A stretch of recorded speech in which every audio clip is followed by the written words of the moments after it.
soal pretest matematika. Oke, mungkin boleh berdoa dulu di rumah masing-masing supaya kita diberi kelancaran dan juga nanti didoain supaya hasil pretestnya bagus. Oke, berdoa menurut agama yang percaya masing-masing. Berdoa.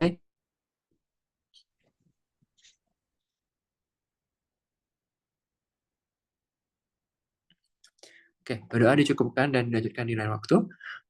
Oke, malam. Oke, intinya biasa, kayak biasa aja. Kalau ada yang mau ditanyakan, langsung ngomong aja nggak apa-apa. Karena chatnya belum tentu dibales. Bentar ya.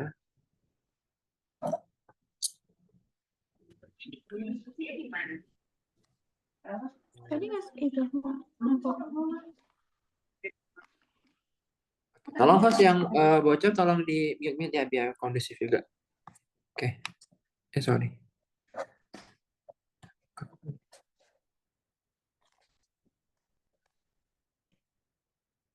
Oke. Ini ada 10 soal. Ya, semoga dikejar semua. Jadi 10 soal kita bahas pelan-pelan aja. Dan juga kita dalamin materi-materi yang ada di dalamnya gitu ya. Nggak balik gini. Ya, kita coba dalami juga materi-materi yang ada di dalamnya juga. Ini langsung aja soal pertama. Tenang ya teman-teman, ya, PTS tidak sulit gitu ya. Kalau belajar itu resiko tanggung masing-masing lah ya. Saya tidak bisa bantu kalau itu. Oke. Ya langsung aja. Jadi soal pertama. Kita taruh di sini. Oke. Oke, ini soalnya.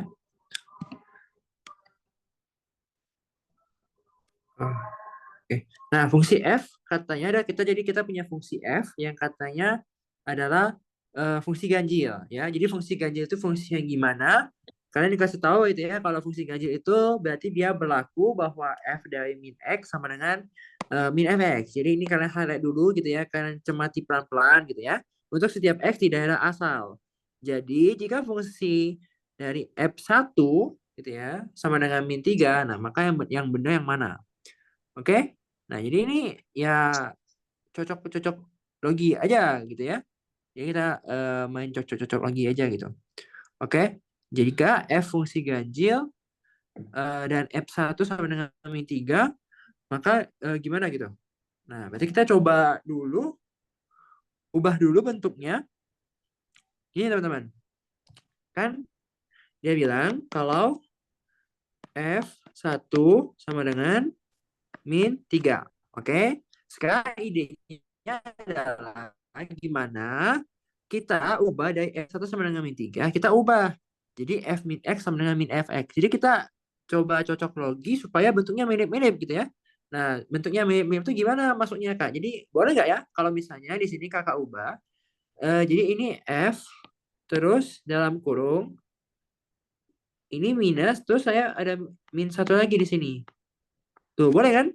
Kalau ini di operasi ini jadi apa? Jadi satu kan? Benar nggak? Jadi istilah kita ngubah aja gitu dari sini ke sini gitu. Nggak ngubah apa-apa kan? Ngubah bentuk doang gitu kan? Sama dengan minus 3. Oke? Nah, sementara kita tahu tuh kalau F min X itu sama dengan min Fx. Oke? Jadi di sini si X-nya siapa tuh di sini? X-nya. Coba. Berarti di sini si X-nya adalah min 1 ya. Ya kan? Karena kan di sini ada F minus X. X-nya berarti di sini min 1 gitu ya. Oke, ini min, ini min. Ini X, ini min 1 gitu ya. Jadi X-nya min 1 gitu ya dalam kasus ini. Jadi, berarti ini bisa diubah jadi apa tuh? Minus F min 1 sama dengan minus 3 ya. Jadi yang dari sini ke sini itu kita peroleh dari sifat fungsi ganjil gitu ya. Jadi memang fungsi ganjil itu fungsi yang gitu gitu ya. Yang berlaku kalau F min X sama dengan min Fx. Nah, jadi karena min F min 1 sama dengan min 3, berarti kesimpulan apa?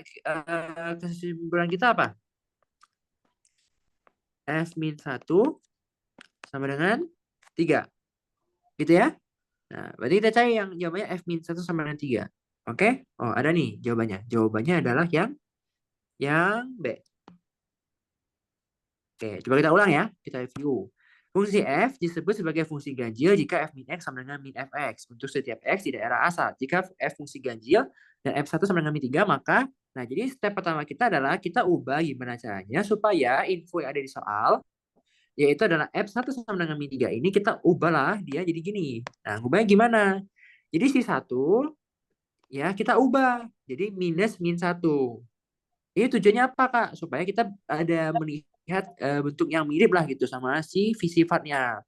Jadi kita tuh istilahnya kayak teman-teman dikasih data ini. Nah, si pembuat soal ini tuh mau, oh kalian harus ubah si ini, sorry. Kalian harus ubah si itu, bentar. Nah, kalian harus ubah si ini dengan menggunakan sifat ini. Nah, makanya di sini F1 jadi ini F min min 1 sama dengan min 3. Jadi F1-nya diubah jadi gitu. Gak apa-apa kan? Kan tetap satu. Ini kan satu kesatuannya kan tetap jadi satu gitu ya. Nah, ini itu intinya dimain-mainin doang gitu ya. Jadi intinya itu dimain-mainin doang. Nah, jadi karena dia ngomong F min X itu sama dengan min Fx, jadi berlakulah min F min 1 sama dengan minus 3. Jadi F min 1-nya adalah 3. Ya, begitu. Oke?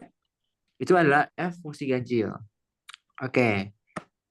Mungkin tambahan, selain fungsi ganjil, ada juga fungsi genap. Ya, jadi ada juga fungsi genap. Jadi kalau fungsi genap itu nanti kalian belajar kok di TPB gitu ya. Fungsi genap, fungsi ganjil ini salah satu materi langganan TPB lantar.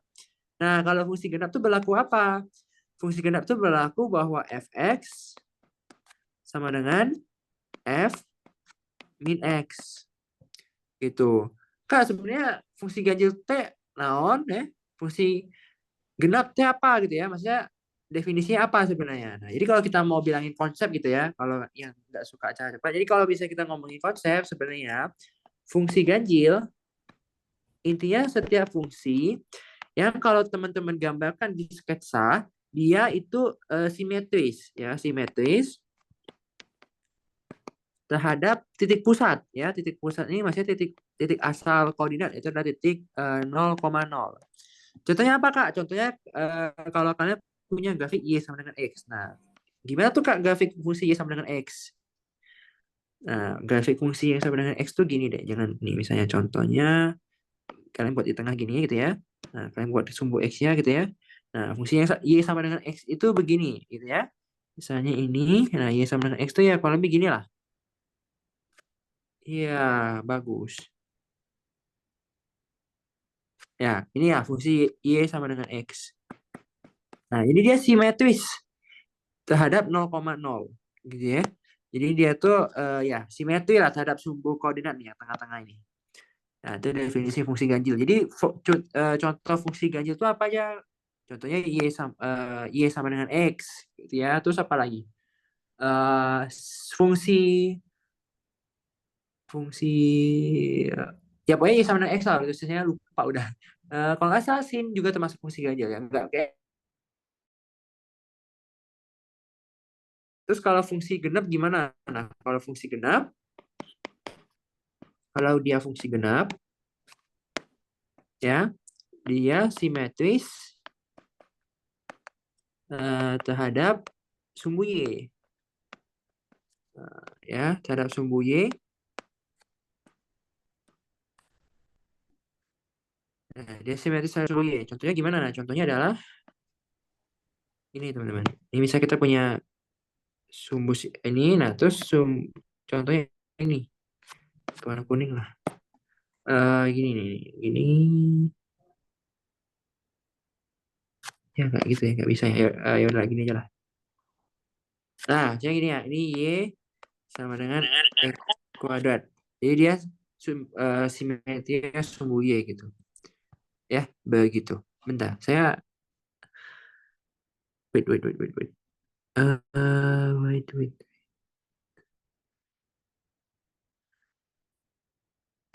Nah, maaf ya. Oke. Ada yang mau nanya dulu nomor satu? Nggak ada ya? Gampang lah ya. Jadi gitu aja. Ya, nomor satu gitu. Jadi main-main fungsi doang gitu. Oke. Nah,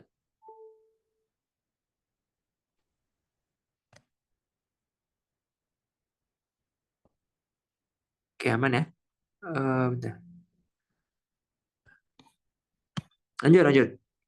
Nomor 2 ya. Kalau yang mau nanya, potong aja ya. Nggak digigit gitu. Oke. Oke, nomor 2. Nah, nomor 2 integral nih. Ya, nomor 2 integral. Nah, jadi kalau dikasih integral gini, sorry. Nah, jadi kalau dikasih integral gini gimana coba? Diketahui integral bla bla bla bla sama dengan 4 ya gitu ya. Maka 2A sama dengan berapa gitu. Nah, jadi kita mungkin bahas dulu ya dari gimana sih cara ngerjain integral gitu ya. Jadi sebenarnya cara ngerjain integral tuh gini ya. Jadi aku nggak akan bahas apa itu integral gitu ya. Karena apa itu integral nanti kan akan dalamin lagi di TPB gitu ya. Kalau bahas di sini nanti pusing gitu ya. Ya intinya hanya mau bilang kalau kita punya integral dari misalnya fungsi ax pangkat n dx. Nah, ini akan jadi a per n plus 1 x pangkat n plus 1 tambah c gitu ya. Nah, ini hanya akan berlaku untuk kalau n-nya tidak sama dengan min 1 gitu ya. Kenapa harus ada syarat n sama dengan tidak boleh sama dengan min 1? Nah, kalau misalnya kita masukkan n-nya min 1, maka kita akan terlibat pembagian dengan 0 gitu ya. Nah, ini kalau n-nya min 1 gimana? Nah, itu berarti kita nanti terlibat dengan integral lain gitu ya. Jadi kalau dia pangkatnya min 1 itu nanti kita bicara lain itu bicara gini. Jadi kalau kita punya integral dari seper x dx ya. Seper x itu kan sama aja dengan x pangkat min 1 kan? Nah, kalau kita punya integral dari seper x itu akan jadi ln atau ya saya sih lebih suka bacanya ln ya. Ln itu adalah logaritma natural dari mutlak x ditambah C gitu ya. C ini karena kita bekerja ya, ada C di sini karena kita bekerja dan kalau kita bekerja dengan integral yang tak tentu. Nah, Kak, tak tentu tuh gimana? Nah, kalau tak tentu tuh dia nggak ada batasnya. Nah, kalau soal ini dia ada batasnya. Nah, kalau ada soal ada batasnya gimana? Biasanya lebih gampang lah, gitu ya. Nah, terus sifat integral yang satu lagi yang mungkin kepake di sini adalah kalau misalnya kalian punya integral misalnya dari fx ya plus minus gx ini, oke. Nah, itu integralnya bisa dipisah. Jadi dari integral jumlah jadi jumlah integral. Jadi kita bisa tulis dia integral fx dx plus minus integral gx dx, gitu ya. Nah, itu mungkin yang kita pakai dulu di sini. Tapi yang lain nggak dipakai sih. Ya. Oke. Nah, sekarang kita coba kerjain. Nah, berarti gini, yang anggapnya kalian semua belum bisa lah gitu integral ya. Nah, jadi kalau misalnya kita punya 3x kuadrat tambah 2x tambah a, coba kita abaikan dulu lah batasnya ya. Kita tulis dulu 3x kuadrat tambah 2x tambah a. Oke, teks. Nah, berarti saya bisa tulis sebagai integral 3x kuadrat dx kan ditambah integral 2x dx ditambah integral a dx. Oke, nah sekarang kita coba satu-satu gitu ya. Nah, kita coba satu-satu dari integral 3x kuadrat. Ayo, gimana integralnya? 3x kuadrat. Berarti kan 3 per 2 tambah 1 x pangkat 2 tambah 1 gitu ya. Terus tambah 2 x pangkat 1 kan? Berarti jadi apa? 1 tambah 1 x pangkat 1 tambah 1 gitu kan? Ditambah. Nah, kalau bisa ada konstanta gini teman-teman, ini langsung aja kita hajar, kasih x. Jadi ini berarti jadi ax gitu ya. Oke, berarti di sini akan jadi x pangkat 3 ditambah x kuadrat tambah ax. Oke?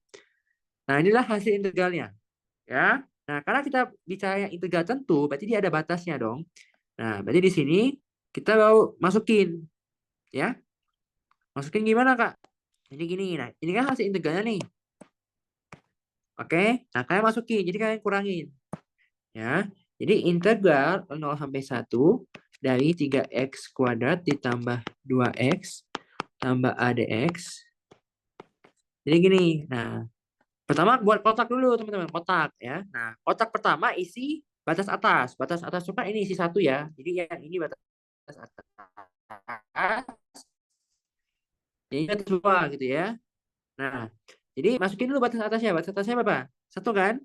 Satunya dimasukin ke X-nya. 1, 1 gitu ya. Tapi jangan masukin di sini. Masukinnya ke sini. Masukin ke hasil integralnya. Oke? Berarti di sini jadi apa dong? 1 tambah 1 tambah A. Betul? Nah, dikurang. Nah, bawahnya 0. Wah, kalau 0 berarti semua jadi 0 dong. Ya udah, berarti ini 0. Berarti jadi apa nih? A tambah 2. Jadi hasil integral adalah A tambah 2 tuh. Nah, kata si soal A tambah 2-nya adalah 4. Berarti di sini kita tulis lah. Ya kan? Dari sini A tambah 2 sama dengan 4. Berarti di sini A sama dengan 2. Oke? Kalau A-nya 2, berarti 2A, maka 2A adalah 2 kali 2. Berarti hasilnya apa? 4. Jadi jawabannya adalah yang D. Oke, ada yang mau nanya dulu nomor 1 dan nomor 2? Tunggu 1 menit sampai 19.18. Kak, boleh tolong tunjukin lagi nggak yang sifat-sifat dari integral? Ya, gimana ini? Oh, yang kalau misalnya bentuknya kayak gini jadi gimana? Oke, makasih.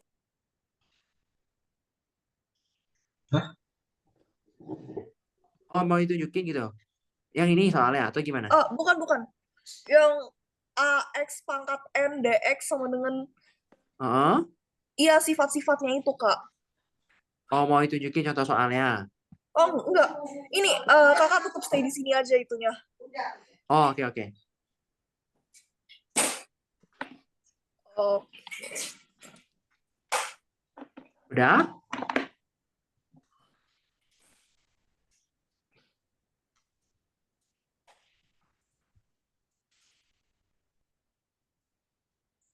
oke udah, Kak. Oke.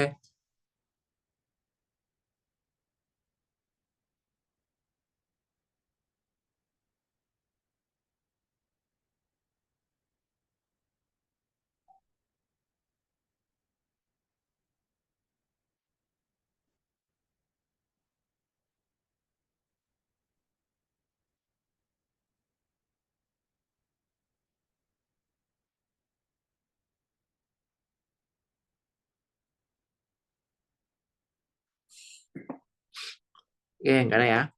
Oke. Lanjut. Hmm, apa nih? Wih, apa lagi nih? Ya,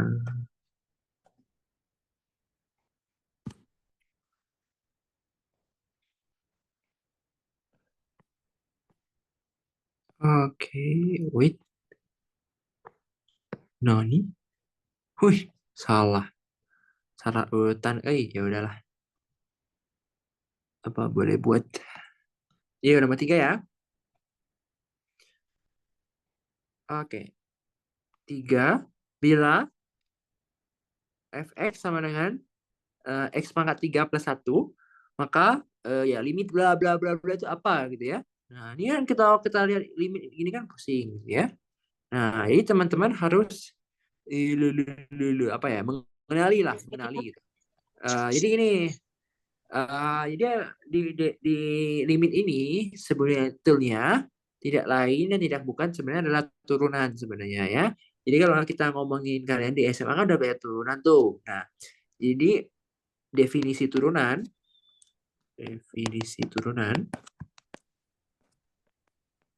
Oke. Nah, definisi turunan itu mungkin di SMA kalian cuma dikasih tahu satu ya. Yang saya tahu dulu pasti pas SMA ya, saya dikasih tahu ini limit H menuju 0 dari fx tambah H minus fx per H. Ya, kalau saya sih dikasih tahu itu dulu ya, kalau nggak salah ya. Kalau saya sekolah ya. Nah, ini dikasih tahu limit H menuju 0 dari fx plus H minus fx per H. Ini H saya jelek, bentar ya. Plus H, ya itu ya.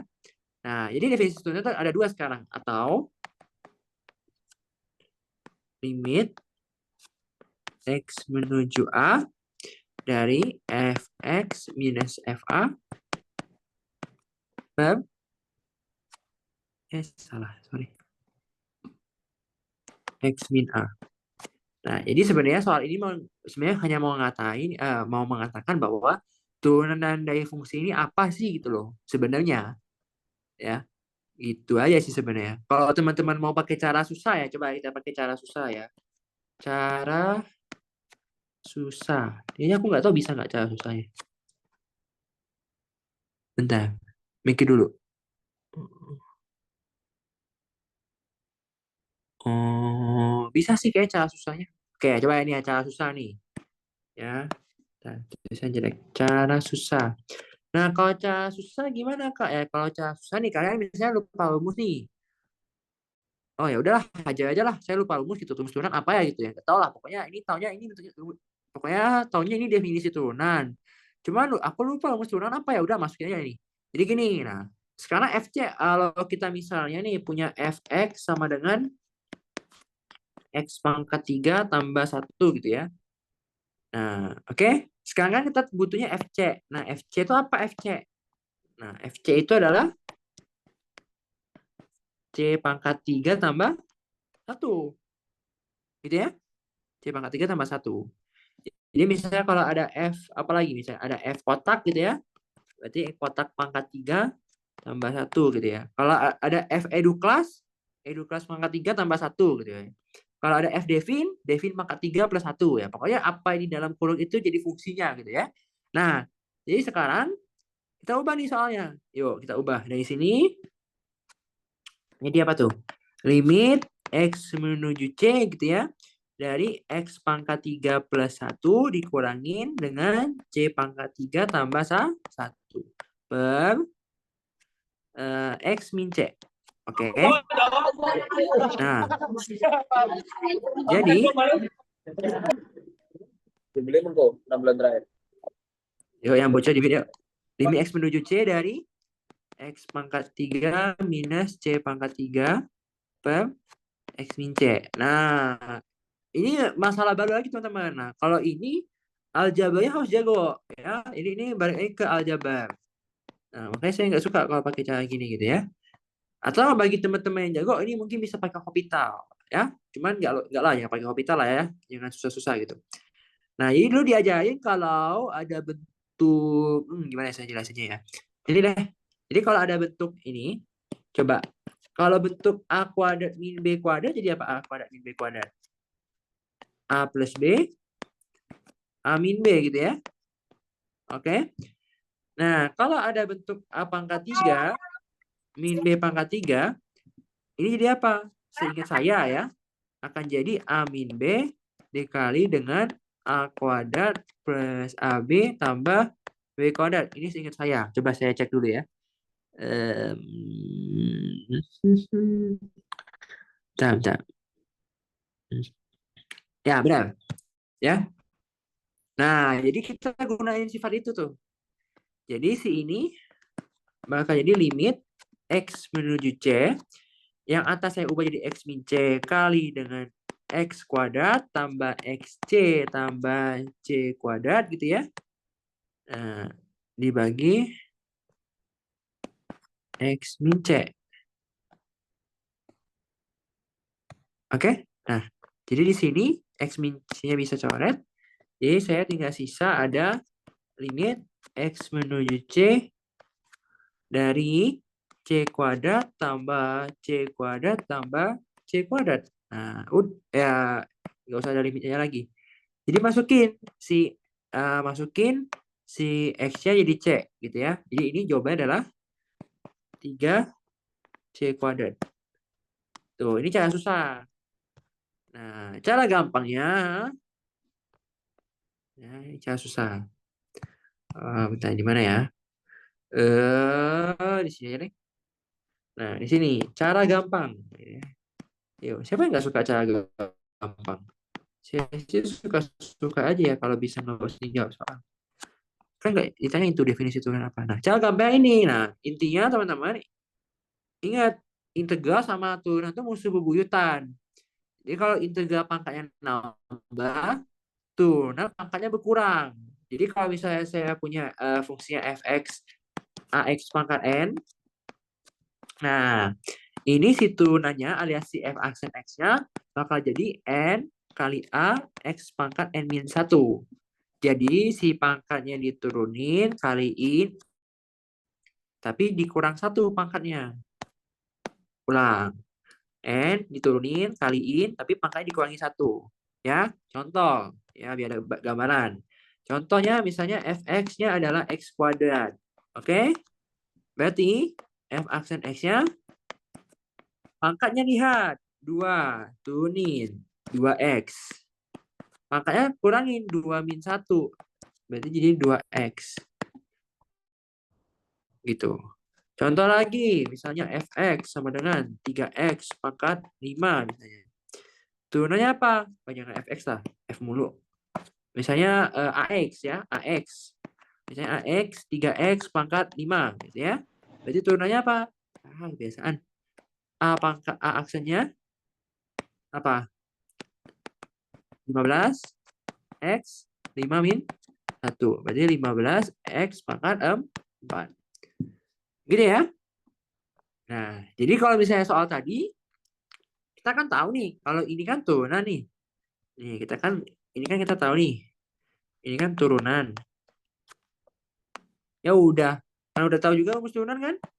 Ya udah, hajar aja. Berarti kalau misalnya fx-nya x pangkat 3 plus 1 kan tadi, berarti si apa?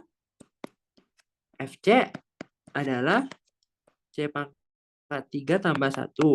Berarti f aksen c adalah ini kan, pangkatnya turunin 3c, pangkatnya kurangi 1 kuadrat. Nah, kalau 1 diturunin jadi apa? Jadi 0. Intinya kalau angka diturunin jadi 0. Gitu ya. Jadi ini f aksen c 3c kuadrat. Tuh. Cuman satu langkah kan? Satu langkah. Tuh, bandingin sama yang kuning. Oh, yang kuning kan banyak banget tuh. Mau ubah dulu. Mau di ini UCD gini. Terus yang atasnya nyebelin. Mau difaktorin. Kan lama kan? Tuh. Yang penting kan nanti kan pretest kan harus bisa jawab soal doang kan? Nah, ya udah. Ya, tapi amit-amit kalau kalian nggak mau ngapal rumus ya ini cara kuning adalah cara yang paling bagus. Jadi yang nggak suka ngapal rumus ya nggak apa-apa. Pakai ini aja nggak apa-apa gitu loh. Kalau nanti juga kalau misalnya udah terbiasa juga cepet-cepet aja. Cuman kalau yang emang suka ngapal rumus ya hafalin ini gitu ya. Turunan. Begitu. Nah, ada beberapa lagi sebenarnya rumus turunan yang penting. Kita share aja di sini ya. Ini yang gratis kan. Oke, yang penting tuh salah satu yang penting lagi adalah aturan hasil kali. Ya. Aturan hasil kali itu gimana? Jadi kalau kalian punya fungsi, misalnya fungsi f. Nah, fungsi f ini dia tuh U kali V. Nah, berarti turunan si F itu kalian nggak boleh gini ya, U aksen X kali V aksen X ya. Nanti guru dosen matematika yang buka ya, nanti kalkulusnya jelek. Nggak boleh gitu. Jadi haruslah U aksen X kali V. Ini U-nya sama, ganti P sama Q aja lah ya. U sama V-nya mirip, ntar kalian bingung.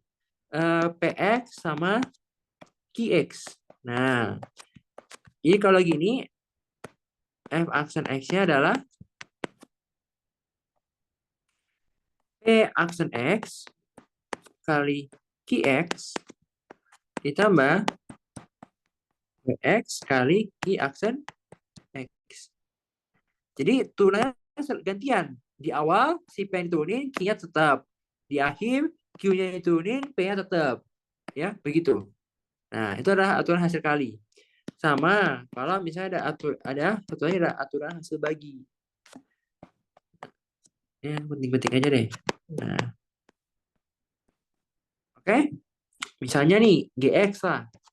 GX misalnya PX per QX. Nah, ini turunnya gimana? Mirip sama yang atas, ya. P aksen X kali QX, tapi ininya dikurang. Dikurang dengan PX kali Q aksen X dibagi QX kuadrat. Nah, gitu ya. Nah, itu aturan hasil kali sama aturan hasil bagi. Yang lumayan patut diingat lah gitu rumusnya. Oke, kita ini diturunin sedikit. Oke, enggak itu. Oke, ini ya tentang turunan. Ada yang mau nanya? Turunan.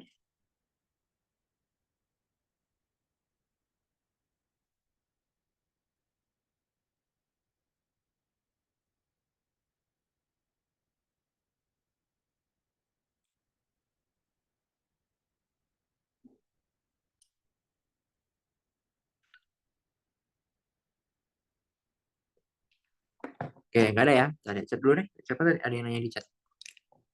Maaf ya, ini tidak bisa baca chat. Jadi yang introvert, maaf ya.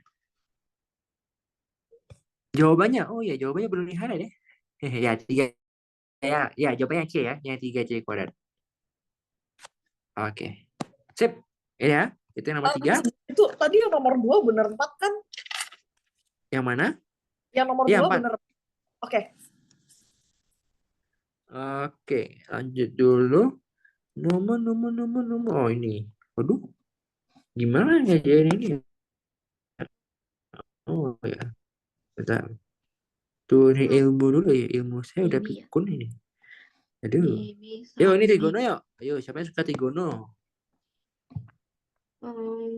Yuk, yang bocor siapa? ditutup dulu mic ya.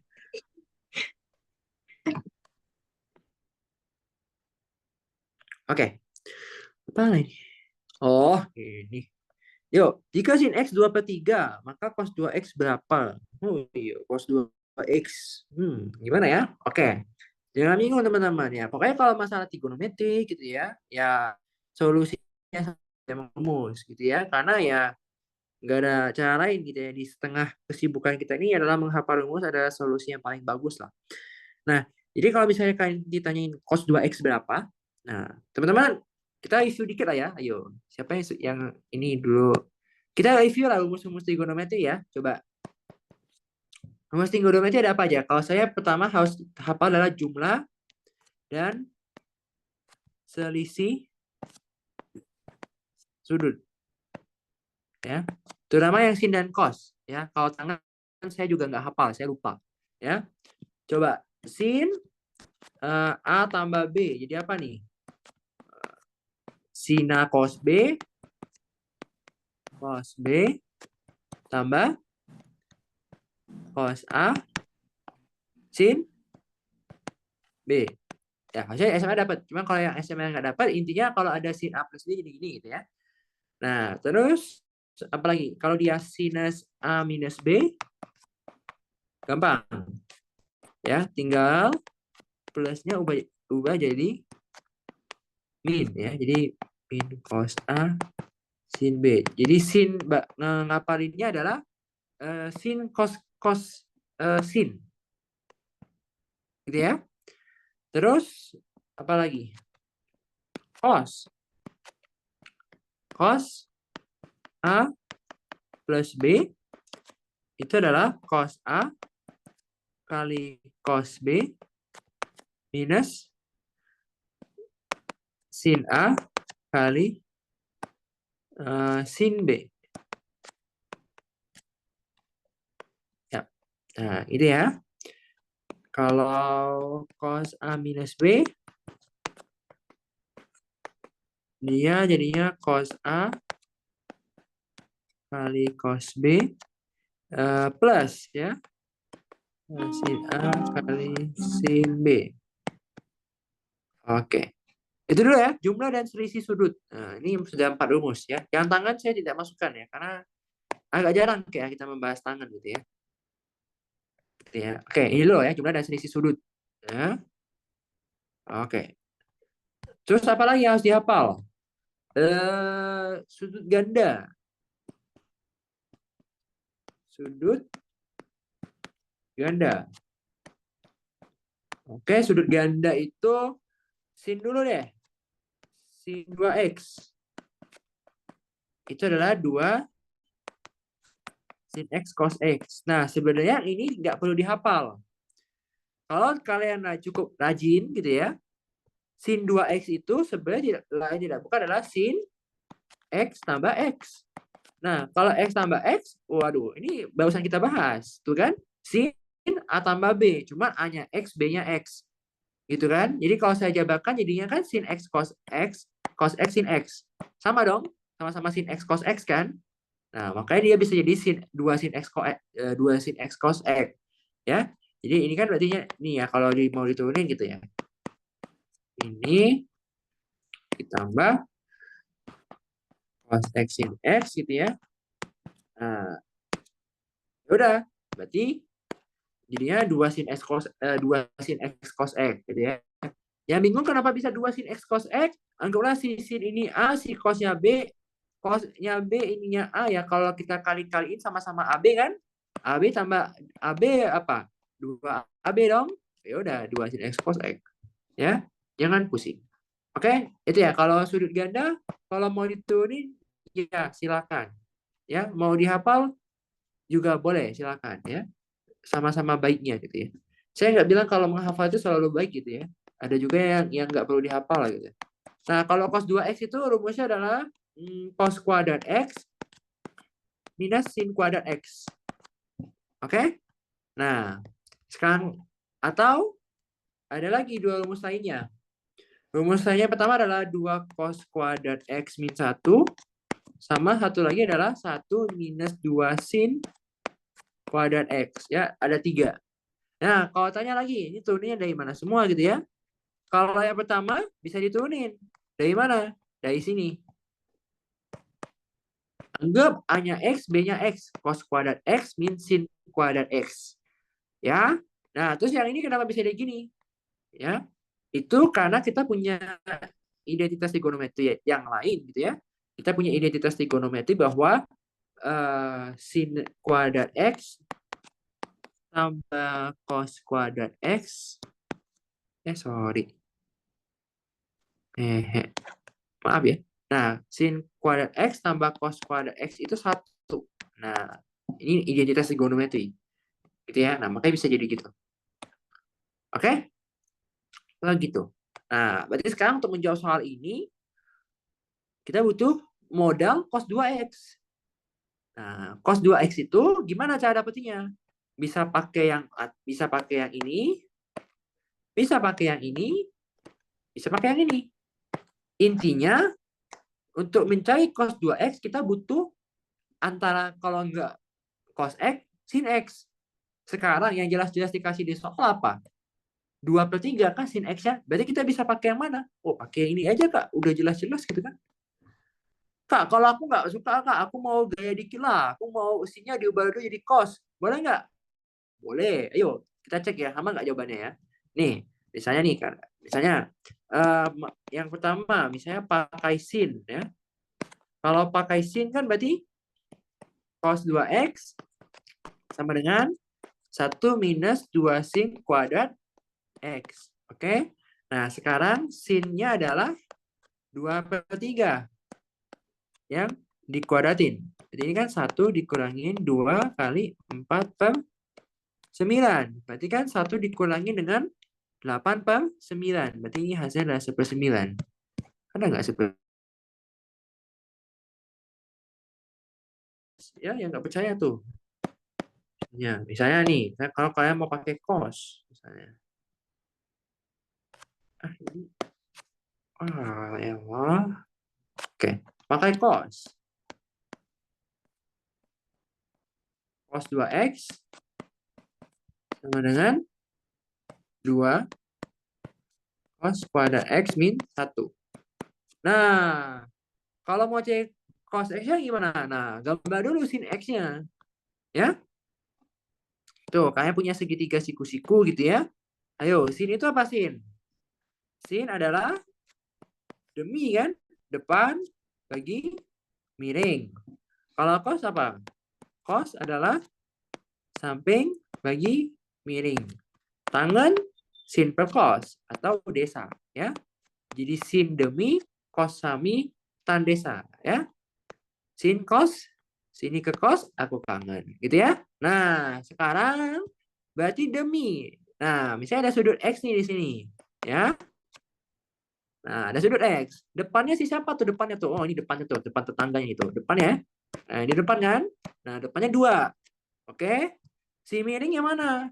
Sisi miring ya, itu selalu tegak, bukan tegak lurus ya kita bilang, selalu lurus dengan siku-siku. Jadi ini kan siku-sikunya di sini nih kan gambarnya. Berarti kalau hajar ke atas, nah berarti itu miringnya tuh. Berarti sekujur-kujur ini miring. Miringnya 3, gitu ya. Tuh, kenapa kita tahu gitu supaya entah kan coba kalau saya buat segitiganya gini gimana tuh? Tuh, ini siku-sikunya di sini. Tuh, miringnya kemana miringnya? Oh, miringnya always ya. Ini siku-siku. Oh, ini pena. Nah, ini siku-siku. Nah, miringnya selalu di sini nih. Miringnya ini. Ini miringnya ini. Ya, jadi kalau misalnya ada sudut apalah, misalnya sudut alfa gitu. Disuruh cari cos. Cos kan berarti samping pemiring. Sampingnya ini nih samping sudutnya. Miringnya yang mana tuh? Bingung kan miringnya yang mana? Ini miring, ini miring, ini miring. Pala kita miring gitu kan. Nah, ini yang miringnya adalah yang selalu depan sudut siku-siku. Nah, ini yang ini miringnya. Gitu ya. Atau hipotenusa namanya ya. Bodo amat lah ya. Karena kan hafalnya miring-miring aja gitu kan. Tapi kan kalau gini kan semua miring gitu kan. Kalau ini kan enak tuh. Wah, yang ini miring ya. Cuma kalau gini kan miring semua mampus kita kan. Nah, ini miringnya di siku-sikunya di sini, miringnya tengah-tengah ini gitu ya. Nah, itu jangan tergocek. Nah, jadi karena kita butuhnya cos, berarti kita harus pakai Pitagoras. Nah, jadi Pitagoras. Nah, Pitagorasnya gimana Pitagoras? Berarti kan yang ini kalau miringnya 3, depannya 2, berarti ini adalah akar dari 3 kuadrat minus 2 kuadrat. Ayo, 3 kuadrat berapa? 9. 2 kuadrat berapa? 4. Jadi 9 kurang 5 jadi 9 kurang 4 jadi 5. Berarti akar 5 ya. Oke, berarti panjang ini adalah akar 5. Oke, berarti sekarang kita dapat info nih. Oh, dapat info. Ya, info tambahan kita adalah cos X adalah akar 5 per 3. Oke, kalau begitu masukkan rumusnya. Yuk, coba ya kita cek sama nggak? 2 kali akar 5 per 3 kuadrat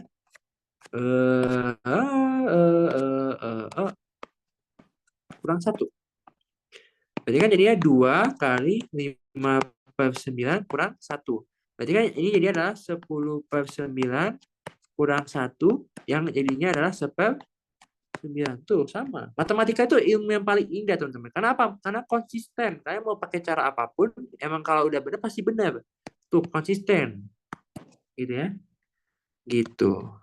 Nah, jawabannya adalah yang B. Ya. Gitu ya. Jadi kenapa kalau tanya kenapa suka matematika gitu? Karena di matematika tuh gampang, teman-teman ya. Di matematika tuh cuma ada 2 hukum ya. Kalau nggak benar salah gitu ya. Kalau tidak salah benar tuh nggak ada. Yang nggak tahu sih ini benar atau salah itu nggak ada. Itu matematika tuh jelas gitu ya, nggak pelin-pelan gitu ya. Jadi kalau nggak salah benar. Kalau nggak benar berarti salah tuh. Udah nggak ada tuh kayak 50% benar, 50% salah, nggak ada tuh di matematika gitu tuh nggak ada ya. Jadi ya ilmu yang apa ya bilangnya?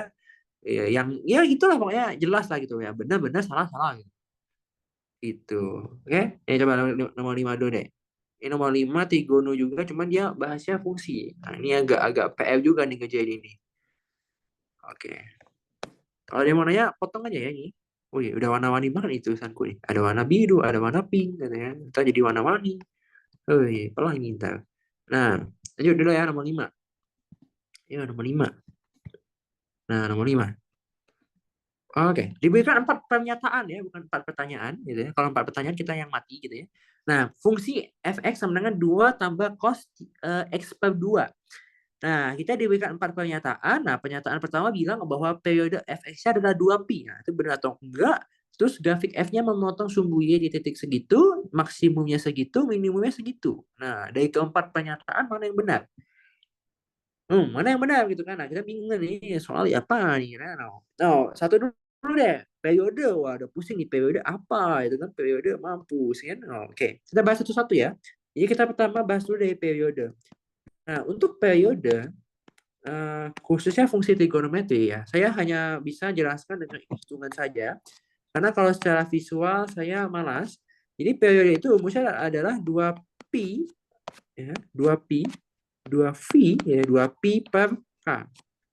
Nah, tulisannya jelek ya, jangan jelek-jelek nanti kalian bacanya kasihan. 2pi per K. K-nya apa Kak? Kok bisa muncul tiba-tiba? Nah, K itu adalah, jadi kita sepakatin dulu ya. Kita sepakatin dulu deh bentuk umum dari suatu fungsi trigonometri itu kalau nggak fx sama dengan kalau nggak fx sama dengan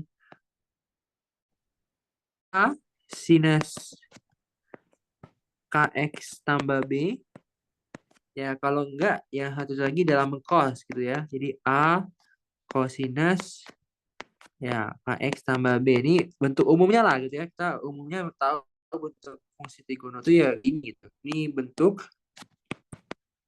Ini bentuk umum gitu ya. Oke, nah sekarang intinya K itu adalah yang nempel sama X. Jadi dia kanji itu sama si X gitu ya. Dia kanjian gitu ya. Nah, jadi kalau dia ini kayak X per 2 tuh. Coba kita gali tuh. Ini X per 2. Nah, seakan-akan ini nggak ada angkanya di depan kan. Jadi kan kita pengen tahu nih K ini siapa gitu. Yang nempel sama si X. Nah, ini X per 2. Kalau teman-teman lihat kan ini apa ini angka yang nempel kan? Masa per 2. Nah, ini angka yang nempel adalah setengah. Karena X per 2 bisa ditulis jadi setengah X gitu kan ya. Nah, jadi dia ketahuan tuh. Oh, K-nya setengah. Oke?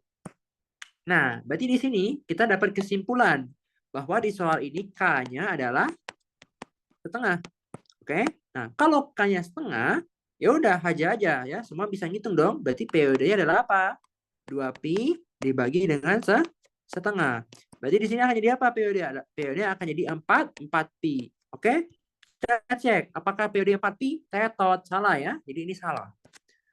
Oke? Periode adalah 4pi ya. Dia yang benar adalah 4pi. Berarti di sini kesimpulan kita adalah apa? Pernyataan 1 ini salah. Oke? Nah, lanjut. Nomor 2.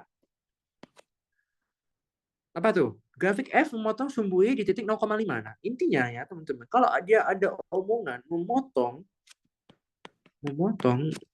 sumbu Y. Nah, memotong sumbu Y itu intinya X-nya harus bernilai 0. Oke?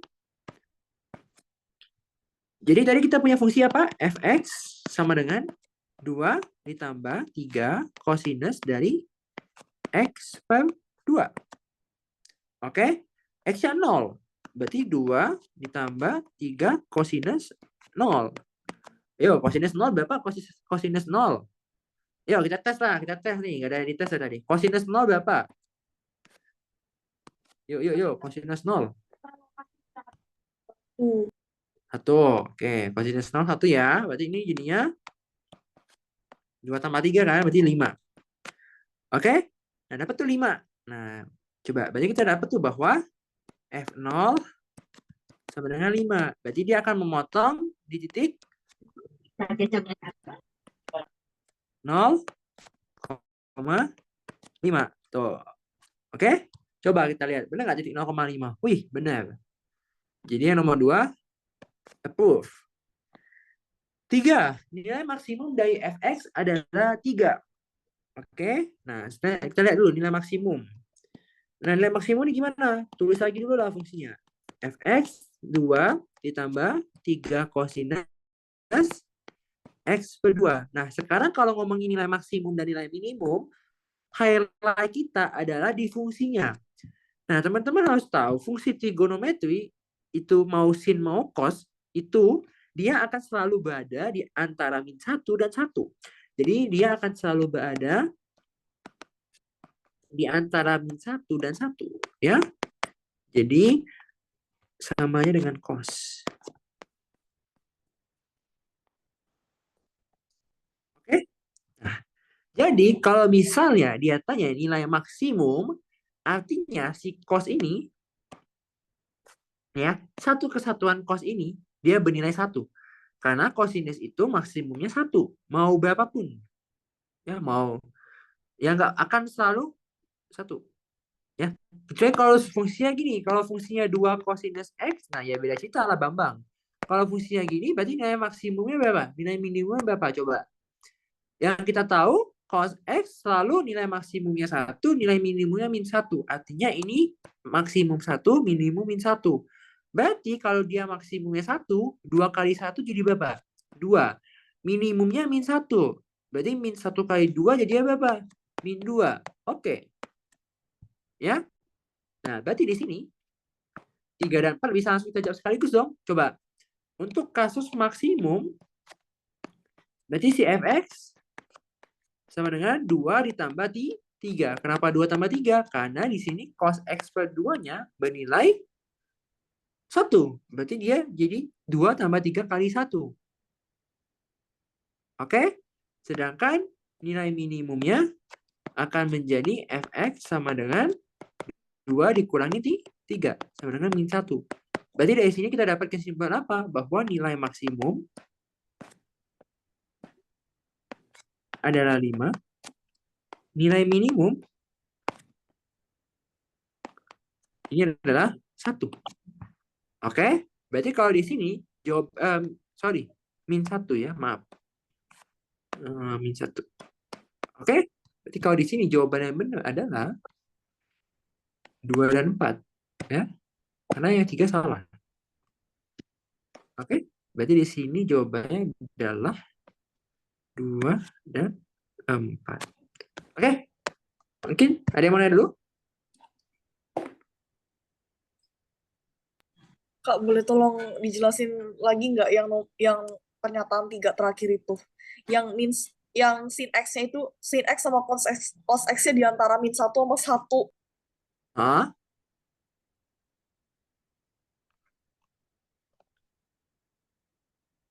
Oh ini, oke. Intinya gini, Iya. fungsi sin dan cos itu akan selalu berada di antara min 1 sampai 1. Nah, maksudnya itu gimana tuh? Jadi, misalnya nih, kita punya fungsi nih, fungsi sin sama fungsi cos, intinya dia itu fungsinya itu mau fungsi itu gimana ya? Fungsi itu gampangnya ya, itu tuh kalian tuh kayak main main game lah kali ya. Main game lah, misalnya kalian main game tuh, kalian pencet-pencet tombol gitu ya. Kalian ada input ya namanya, ada inputnya.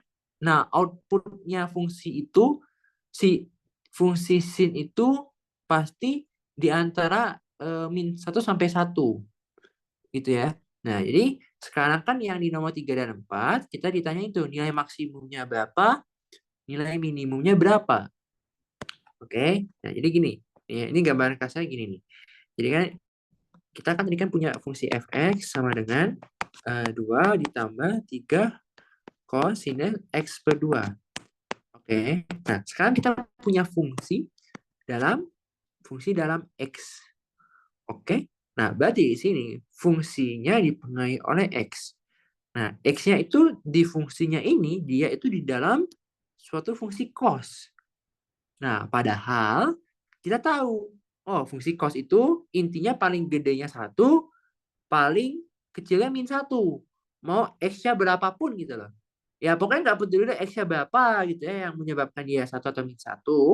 Intinya yang kita tahu adalah dia itu, cos itu nilai maksimumnya selalu 1 dan nilai minimumnya selalu min 1. Jadi nilai fungsi cos dan sin itu selalu berada di antara min 1 sampai 1. Pernah lihat fungsi sin nggak?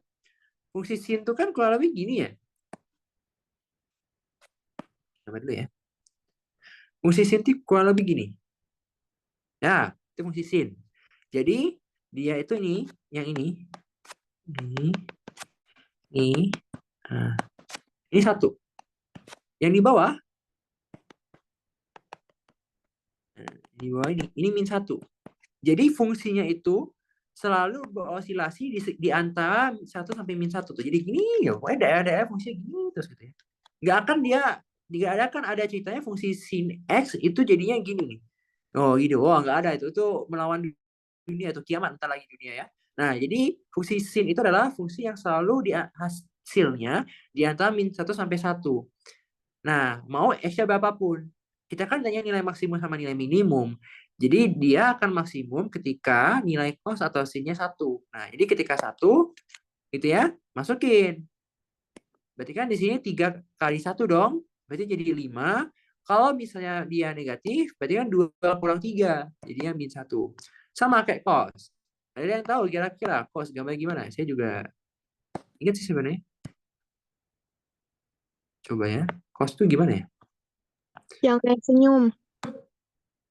Nih, gini. Iya, bagus. Nih, gini ya. Cos ya. Jadi kalau cos itu tuh dia dari sumbu Y. Kalau ini kan dari ini nih, kalau sin tuh. Tuh dari sini kan, tuh. Nah, kalau cos itu dia dari atas. Jadi dia atas, dia turun ke bawah. Nah, gitu. Ya. Sama tuh. Jadi dia mentoknya ini 1, ini yang min 1. Tuh. Ini gini. Ya, itu yang gambarnya kurang bagus lah. Intinya selalu di antara min 1 sampai 1. Ya, gitu ya. Jadi ini ya boleh yang ditulis. Ini ilustrasi grafik sketsa lah ya. Ini Y sama dengan sin X. Ya. Yang ini ilustrasi grafik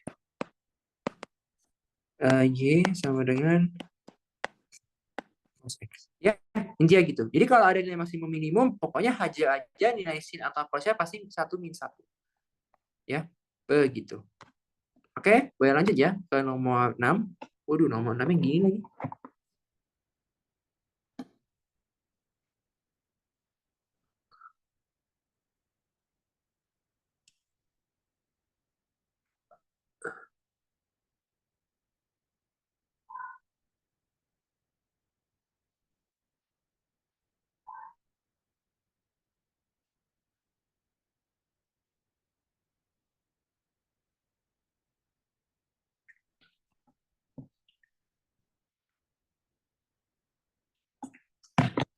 Nomor 6 ya. Wih, nomor 6 nih gampang sih, cuman ya gampang lah.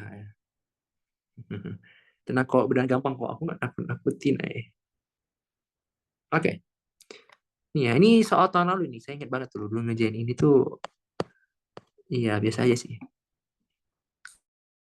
Oke.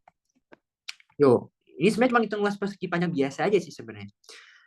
Yuk, coba jumlah dua persegi panjang pada gambar berikut adalah berapa? Oke. Nah, ini sebenarnya kalau kalian pengen tahu ini apa sih Kak itu ya? Ini sebenarnya nanti kan banyak di TPB. Jadi ini sebenarnya adalah pendahuluan integral. Jadi integral itu intinya ya, ini spill ya TPB deh, ini spill TPB lah. Mungkin kalau kalian dulu belajar, misalnya kalian punya nih integral dari A sampai B, tadi tuh fx dx. Nah, anggaplah si f besar adalah anti turunannya. Jadi ini adalah fb dikurangi fa. Ya, jadi yang kayak soal tadi itu sebenarnya integral. Nah, tuh, ini kan kalian kan punya suatu fungsi nih. Tuh. Ya, anggaplah si ini fx ya, anggaplah si ini fx. Oke. Nah, dan ini hasil integral adalah anti turunannya namanya, adalah f besar x.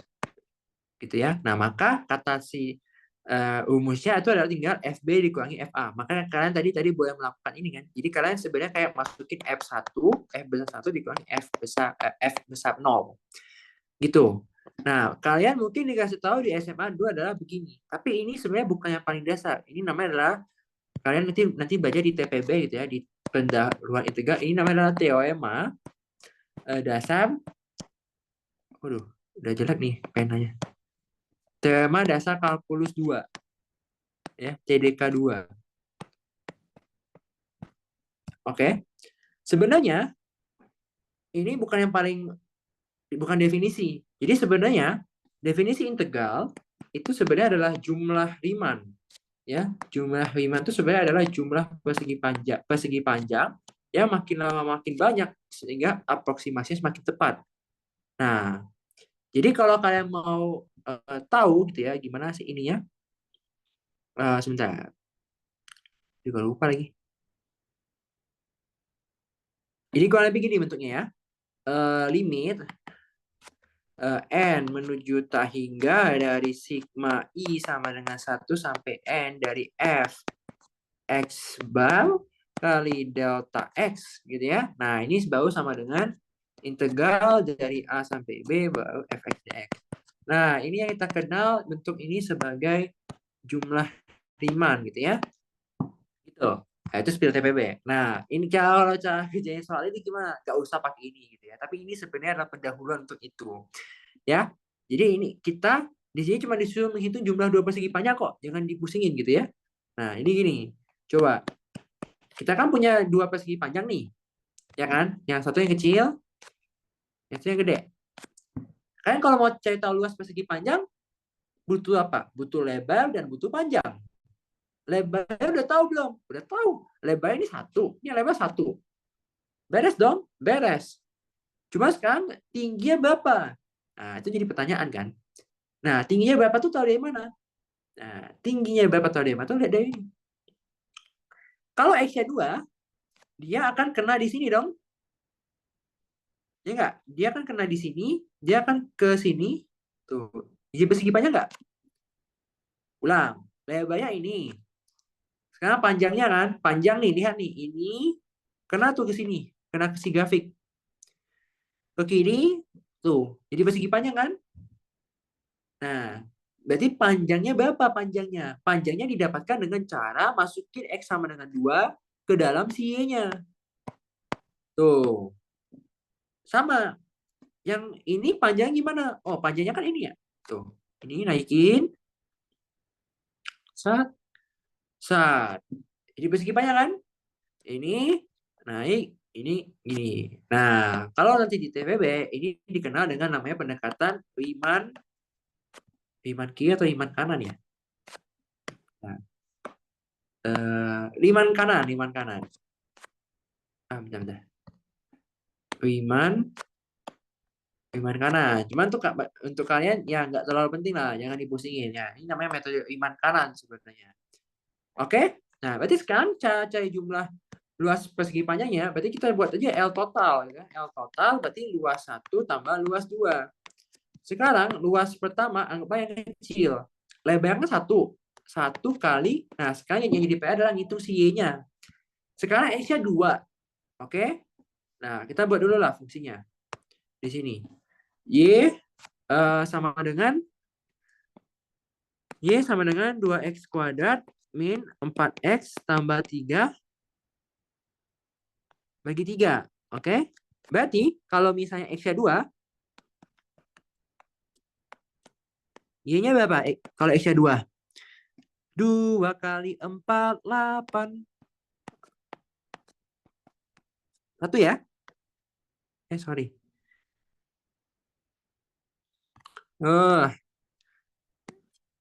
Bagi 3 ya. Jadi kan berarti jadi 0 nih. 3 bagi 3, 1 ya. Oke? Sama satu lagi kalau X-nya 3, Y-nya berapa tuh? Coba. 2 kali 9 kurang 4 kali 3 tambah 3 bagi 3. Sama dengan, coba hitung berapa nih? 18 kurang 12, 6, tambah 3, 9, 9 bagi 3, 3. Oke, berarti 3. Oke, berarti ini 3 ya. Karena 9 bagi 3 kan 3 ya. Oke, berarti ya udah. Ini gas aja. Berarti ini 1 kali 1 ditambah dengan 1 kali 3. Berarti jadinya adalah 1 tambah 3. Berarti jadi 4 satuan luas. Gitu. Ada nggak 4 satuan luas? Tuh, ada 4 satuan luas. Ya, gampang kan? Jangan dipersulit ya. Cuman yang tadi itu adalah ya, spill TPB aja. Kalau TPB belajar gini ya, jumlah Riemann namanya. Ya, jumlah Riemann namanya. Jadi sebenarnya fx bar itu adalah si Y, delta X itu adalah lebar. Jadi ini sebenarnya sebenarnya kayak persegi panjang aja gitu. Ya. Jadi kalau kata si Riemann sih, kalau kata dosen-dosen itu yang bikin jelimet tuh ini sebenarnya adalah fx gitu ya. Nah, ini tuh sebenarnya panjang ini adalah delta X. Jadi sebenarnya ini adalah penjumlahan dari fx kali delta X yang makin banyak gitu. Jadi nanti makin bagus aproksimasinya gitu. Misalnya nih, kalian disuruh ngitung tuh luasnya dari sini sampai sini. Nah, nanti kalian buat persegi panjang tuh kecil-kecil. Misalnya gini, terus gini, terus gini, terus gini. Tuh, kalau makin kecil kan aproksimasinya makin bagus tuh. Nah, itu tuh sebenarnya cuma mau ngomong gitu doang. Cuma kadang-kadang sama dosen dijelimetin gitu kan, pusing. Ya, itu nanti lah. Tapi untuk kerjain soal ini, intinya tinggal lihat aja. Ini kan jadi lebar. Tingginya tinggal masukin si X-nya ke dalam si fungsinya. Karena kebetulan ini fungsinya dilewatin. Tuh. Begitu. Oke, ada yang mau nanya dulu? Jangan bertanya yang TPB-nya. Ini cuman spill doang lah. Nggak susah, Pak. Nanti bisa diatur lah di EduClass. Gitu ya. Nah, ada yang mau nanya dulu tuh soal ini?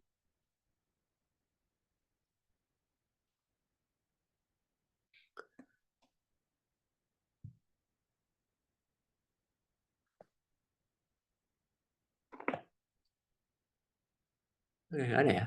Bentar. Hmm.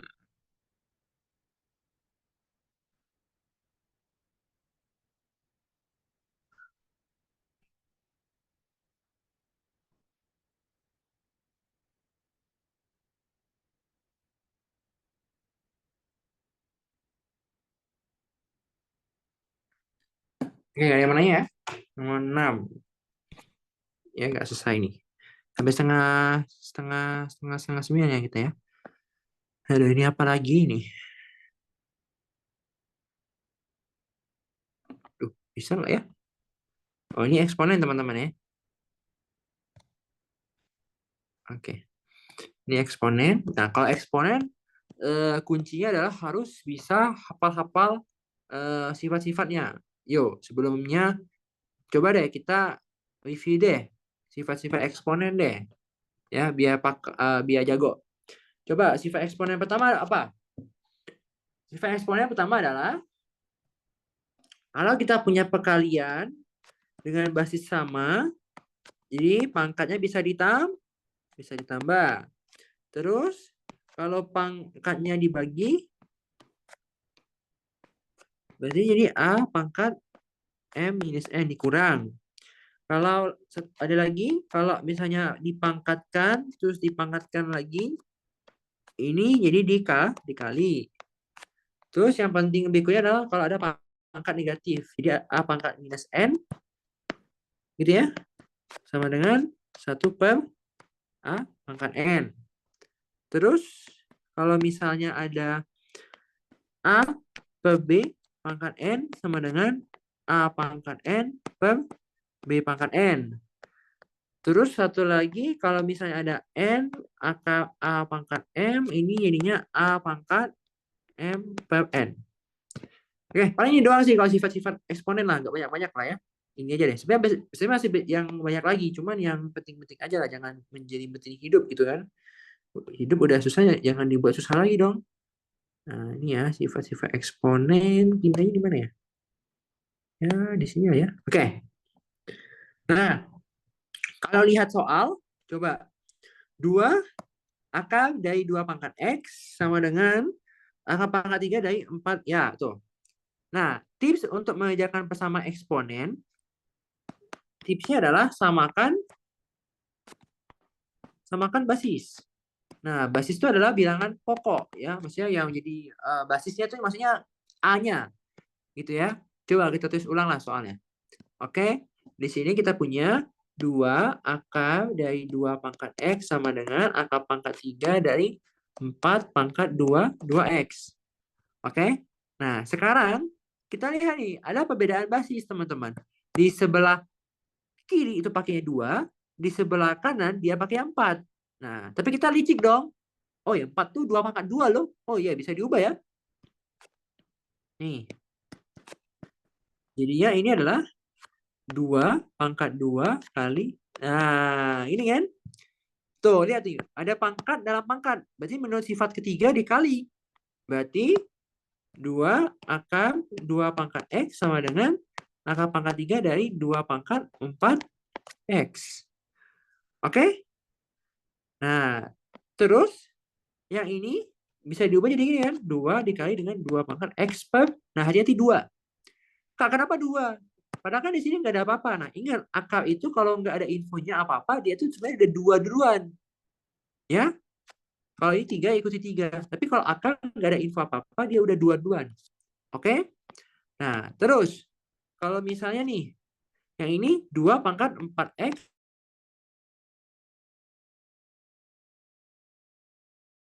Kalau misalnya kita bisa jumlahin ini kan. Basisnya sama, berarti pangkatnya bisa ditambah. Ini kan berarti pangkat 1. Ya kan? 1 tambah X per 2. Nah, yuk itu berapa? Berarti kan jadinya X tambah 2 per 2. Gitu kan? Oke? Nah, berarti di sini itu bisa jadi, ayo, 2 pangkat X tambah 2 per 2 sama dengan 2 pangkat 4X per 3. Nah, duanya udah sama, anggaplah bisa kita saling mencoret gitu ya, saling menghilangkan mereka. Oke? Jadi coret, ini coret. Jadi tinggal sisa X tambah 2 per 2 sama dengan 4X per 3. Lakukan kali apa? Kali silang, teman-teman. Oke? Ini kali silang ke sini, ini kali silang ke sini. Jadi, kita punya 3X tambah 6 sama dengan 8X. Berarti 5X sama dengan 6. Berarti X-nya adalah 6 per 5. Ada nggak 6 per 5? Ada. Jawabannya yang B. Ya. Jadi kalau di soal eksponen harus bisa tahu sifat-sifat eksponen. Oke? Sama satu lagi yang sering keluar apalagi kalau temannya eksponen. Nah, temannya eksponen adalah logaritma. Ya, mungkin di sini juga kita tulis sifat-sifat logaritma lah. Biar lengkap full gitu ya. Oke, coba ya kita kulik lah sifat-sifat logaritma. Bagi teman-teman yang nggak tahu Kak logaritma apa, ini gini. Jadi ini kalian misalnya kan kalian tahu nih 2 pangkat 3 itu 8. Nah, kalau ditulis di logaritma, jadi 2 log 8 sama dengan 3. Jadi ini kalau ditulis dalam bentuk eksponen atau bentuk pangkat, ini ditulis dalam bentuk logaritma.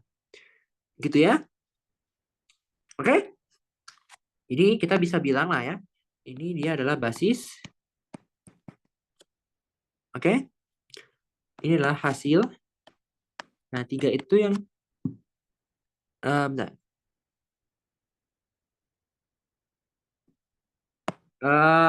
Bentar. Hasilnya bukan apa nih? Sorry. Hasilnya 3. Oke? Ya, ini dulu ajaran saya. Misalkan punya nih, misalnya kalian punya misalnya 3 pangkat 5 sama dengan 243. Nah, cara ngapain ini? Basis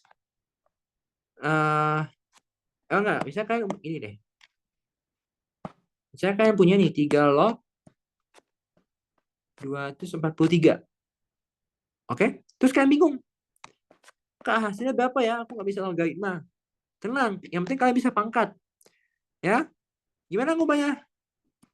Ingat, basis pangkat hasil, anggaplah hasilnya X. Nah, sama dengan logaritmanya, 243. Nah, berarti 3 pangkat berapa ya 243? Lebih gampang dong? Nah, jadi cara baca logaritma tuh gini. 3 pangkat berapa yang hasilnya 243. Gitu ya. Nah, berarti di sini jawabannya gampang banget gitu ya. Kalau kata salah satu dosen di ITB gitu ya, nenek-nenek mau mati besok juga tahu itu 5 gitu ya. Nanti kan ketemu lah salah satu dosennya gitu ya. Dosen aku Devin sama Kak Hansen gitu ya. Pokoknya dia biasa gila, nenek-nenek mau mati besok juga tahu 1 tambah 1 itu 2 gitu ya. Nah, itu nanti kalian ketemu lah sama dosennya itu ya. Kayaknya yang FMIPA sama FTI ya. Oh, kalau yang lain. Oh, kalau enggak ini yang nonton Gradient lah salah satu dosen Gradient gitu ya. Nah, ayo jadi di sini kita kulik coba ya beberapa sifat logaritma yang penting gitu ya. Yang penting itu apa aja Kak gitu ya. Apakah semua penting? Ya penting gitu ya. Cuman yang esensial lah gitu ya. Nah, jadi esensi yang pertama itu ada lagi nih. Kalau saya punya penjumlahan logaritma, nah, jadi ini saya bisa samakan basisnya, terus ini dikali. Jadi A log B tambah A log C, jadi A log BC. Gitu ya. Nah, terus apa lagi? A log B minus A log C sama dengan A log B per C. Yang ketiga, kalau saya punya A pangkat M log B pangkat N, ini akan jadi N per M kali A log B. Jadi seolah-olah si pangkatnya bisa keluar, N-nya bisa keluar, M-nya bisa keluar, tapi dengan catatan N-nya di atas M. Gitu ya. Nah, gitu. Lanjut. Yang keempat, apa lagi yang penting ya logaritma ya? Oh, ini yang penting logaritma. Kalau saya punya A log B, terus saya kalikan dengan B log C. Nah, kalau gini seolah-olah B-nya akan saling nangkep gitu ya, saling jatuh cinta, au-au gitu ya, lopek-lopek. Nah, ini jadi A log C dia, ya. Jadi kalau ada perkalian, terus ini si hasil si numerus, ini sebenarnya namanya numerus ya. Numerus sama basisnya ini dia nempel. Nah, ini dia jadi A log C. Gitu ya. Jadi olah basisnya bisa saling hilangin gitu ya. Oke. Nah, misalnya apa lagi? Yang penting. Oh, kalau kalian punya A log B, itu bisa juga ditulis sebagai 1 per B log A. Jadi misalnya nih, kalau A sama B-nya musuhan nih, oh si B-nya bilang, oh aku mau jadi basis dong, boleh nggak A? Oh boleh, silakan. Tapi jadi gini ya kamu bentuknya ya. Jadi kalau mau ubah si B jadi basis, boleh. Tapi jadi 1 per ya. Jadi 1 per B log A gitu. Nah, tapi kalau misalnya si B-nya mau jadi basis, terusnya A-nya nggak ngebolehin, gimana, Kak? Oh, mereka menggunakan pihak ketiga namanya. Nah, pihak ketiganya itu apa? X. Jadi X log B per X log A. Nah, X-nya apa? Nah, X-nya bebas, terserah kalian. Yang penting X-nya harus lebih besar dari 1. Ya, jadi X-nya mau 10, mau 11, 12, ya terserah kalian lah. Pokoknya kalian yang atur gitu ya. Tapi yang penting lebih dari 1 gitu ya. Yang penting kalian yang atur lah. Oke? Nah, begitu. Mungkin itu sifat-sifat logaritma yang penting. Itu doang lah. Kayaknya mah nggak banyak-banyak. Nanti kayak banyak-banyak juga pusing kan, nanti kalian malah nggak fokus. Belum fisika kimia kan. Gitu. Ini yang penting-penting aja lah. Ya ini aja ya. Sifat-sifat logaritma yang penting gitu. Oke, eksponen logaritma ada yang mau nanya? Apakah ada yang mau nanya? 12 menit lagi. Mungkin bisa satu soal lagi. Bentar.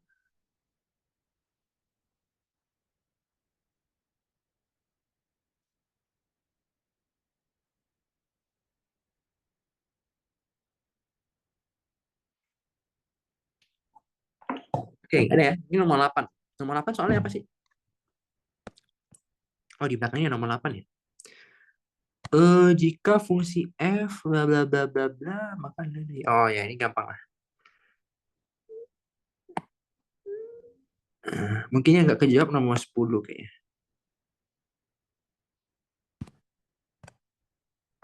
Oke, ini gampang lah. Oke, atau mungkin temponya dipercepat lah ya, biar bisa selesai semua lah. Biar kalian juga dapat ilmunya gacor ya. Oke. Yang ini singkat aja lah ya. Ini fungsi komposisi teman-teman. Jadi fungsi komposisi itu intinya gini. Nih, yang ini cepat aja. Kalian dikasih tahu kalau FA itu hasilnya B, FB itu hasilnya C, terus F2A itu hasilnya D. Terus kalian tanya, maka nilai dari 2FA ditambah FOFA adalah, nah, jadi kalau kalian ketemu bentuk ada bundaran, itu namanya komposisi. Jadi dia komposisi itu adalah fungsi yang kerjasama. Misalnya nih, kalian mau bikin minuman, saya mau buat jus. Nah, kalau kalian mau buat jus tuh misalnya gini, kan kalau kayak mau buat jus kan buahnya dipotong dulu gitu kan, buahnya dipotong dulu, nah habis dipotong habis di blender terus baru dikemas jadi jus kan. Nah itu namanya ada 3 fungsi tuh. Kalau orang matematika itu itu ada 3 fungsi. Fungsi pertama adalah fungsi pemotongan gitu, misalnya ibu memotong buah dengan kecepatan sekian sekian sekian, ada fungsinya gitu ya, itu fungsi pertama motong. Nah, terus fungsi keduanya apa? Ngeblender. Oh, diberikan fungsi untuk blender waktunya sekian X gitu ya. Nah, fungsi blender. Terus ngemasin itu ada fungsinya lagi. Nah, itu intinya kalau kalian mau capai satu tujuan buat jus, tapi kalian melalui 3 tahapan yang berbeda. Nah, fungsi itu juga sama. Ya, jadi intinya kalian fungsinya kerjasama itu dari A dioper ke B, dioper ke C. Ya, itu fungsi komposisi gampangnya ceritanya ya. Nah, jadi kalau misalnya kita di sini punya 2FA ditambah itu ya. Jadi 2FA ditambah F bundaran F terus ini jadi A. Nah, sekarang kita lihat tuh. FA apa FA dia bilang? Oh, FA itu B. Ya udah, berarti di sini 2FA bisa diganti jadi apa? Jadi 2B. Oke? Nah, sekarang yang jadi problem kita adalah F bundaran FA. Nah, F bundaran FA itu dan tak lain dan tak bukan, itu adalah fungsi F, di dalamnya adalah FA. Nah, mungkin yang udah belajar SMA di fungsi komposisi, dulu tahu, kalau misalnya ada F bundaran GX, nah, ini akan jadi F dalam kurung GX. Sedangkan kalau kita punya G bundaran F, X, maka di sini akan jadi G dalam kurung F, X. Gitu ya. Nah, jadi di sini FA-nya apa FA-nya? FA-nya adalah B. Jadi di sini 2B ditambah FB. Nah, FB-nya adalah apa FB-nya? FB adalah C. Ya udah, jadi 2B tambah C. Segitu aja. Jadi jangan pikir kita susah. Gak susah lah. Gampang lah. Semoga ya. Amin. Oke. Lanjut. Nah, ini garis yang tidak sejajar juga cepat sih. Ya, bisa lah kita. Karena nomor 10 yang agak struggle lah ngerjainnya ya. Karena kalau jujur nomor 10 itu sebenarnya membutuhkan pengetahuan kuliah. Ya, teman-teman. Ini kita akan coba gacorin di nomor 10. Oke, oke, oke, oke. Kalem, kalem. Yang mau minum, minum ya, biar nggak haus. Yang mau makan juga boleh. Itu santai aja. Nanti kalian nanti fitnessnya bisa gitu ya. Nggak akan marah kalian mau minum, mau tiduran gitu ya. Mau ini zoomnya ditinggal juga nggak apa-apa gitu ya. Nah, 9. Garis manakah yang nggak sejajar dengan garis X plus 6Y sama dengan 0? Nah, jadi yang mana yang nggak sejajar sama X plus 6Y sama dengan 0? Nah, jadi gini, kalau kalian mau cari gradien, jadi kalian misalnya punya garis nih, misalkan anggaplah garisnya itu adalah AX tambah BY sama dengan C. Nah, maka kalau mau tahu sejajar atau enggak itu dari mana? Lihat dari yang namanya gradien. Nah, gradien itu dilambangkan dengan biasa orang pakainya M, ya, gradien. Ya, atau bahasa Inggrisnya slope, ya. Nah, jadi gradien itu rumusnya adalah apa? Rumusnya adalah minus A per B. Ya, itu kalau bentuknya AX plus BY sama dengan C. Beda cerita kalau misalnya bentuknya adalah Y sama dengan MX tambah C. Nah, kalau bentuknya Y sama dengan MX plus C, ya hajar aja. Berarti M-nya adalah ini, si M-nya langsung gitu ya. Gradien. Nah, berarti sekarang kalau kita punya persamaan garisnya adalah X tambah 6Y sama dengan 0 gitu ya, maka gradiennya adalah minus 1/6. Berarti kita harus cari dari pilihan A sampai E yang gradiennya enggak min 1/6. Coba dari A. A 4X tambah 24Y sama dengan 1. Berarti gradiennya apa? Minus 4 per 24. Berarti akan jadi minus 1/6. Lanjut, yang B. 2X minus 9Y sama, tambah 4 sama dengan 0. Berarti gradiennya adalah minus 2 per minus 9. Berarti 2 per 9. Wah, udah salah tuh. Ya, berarti yang B. Coba ya kalian teman-teman cek yang C, D, dan E. Pasti benar semua min 1/6. Ya, jadi kalau misalnya sejajar,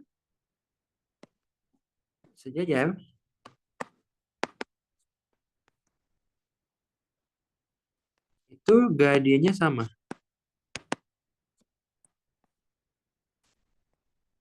Ya, kalau tegak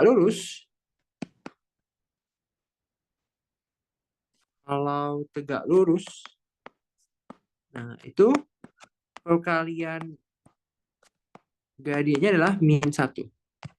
Ya, jadi ya garis sejajar ini sangat melambangkan untuk cinta-cinta yang bertepuk sebelah tangan gitu ya. Jadi garis sejajar itu kalau kalian nggak pernah lihat tuh gini. Tuh, garis sejajar tuh gini. Nih. Tuh, deket kan mereka kan tuh, deket kan. Tapi mereka tidak akan pernah berpotongan bersatu gitu. Nah, itu gambarnya gitu ya. Untuk yang galau-galau yang gitu. Itu ya gambarnya kalau garis sejajar. Nah, kalau kayak garisnya tegak lurus tuh dia bersatu jadi gini nih. Ini sama gini misalnya. Tuh, ini siku-siku misalnya gitu. Nah, itu tegak lurus ya. Ini tegak lurus. Oke, ada yang mau tanyain ya? Gak ada ya? Kalau ini dia sejajar. Oke. Yang tadi ya, nomor 10 ya. Habis itu yang mau ada yang nanya, silakan ya. Dibuka dari nomor 1 sampai 10. Semoga bisa dibahas dalam waktu 4 detik.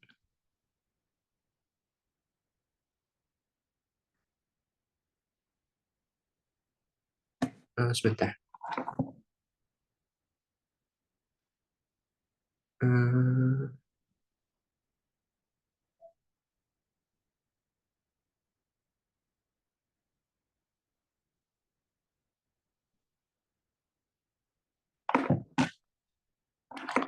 Oke.